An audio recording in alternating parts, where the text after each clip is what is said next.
جزاک الله مفتي صاحب محترم. دا اسحاق ملتان نه دی وایي چې یو کس په کریا باندې دکان ونیسي. د اسحاق ملتان نه دې تپوس کوي چې یو کس په کریا باندې دکان ونیسي او هغه تاله که ایډوانس چې کوم د هغه ورکړي او بیا 30,000 روپۍ ته کریا لي. اوس دغه دکان بل چاته دی ورکړي بیا او د هغه نه 10,000 چې کوم 40,000 کریا لي او 10 لکه ته ایډوانس الي.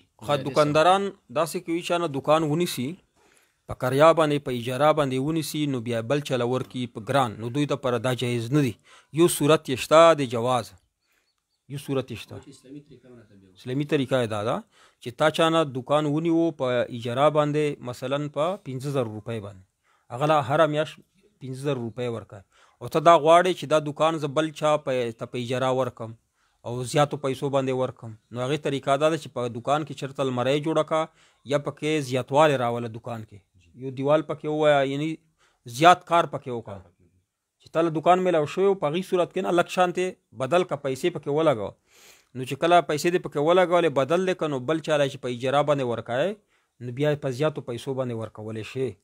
خو شرط دا دی چې تا پکې کار کړی سل المرۍ دې پکې لګولي سامان دې پکې اچولی او که خو به خو هغه دکان ورکوې په زیاتو پیسې تا دپاره حرام دي، حلال نه دي. دکانداران دې دغه مسله نوټ کړي.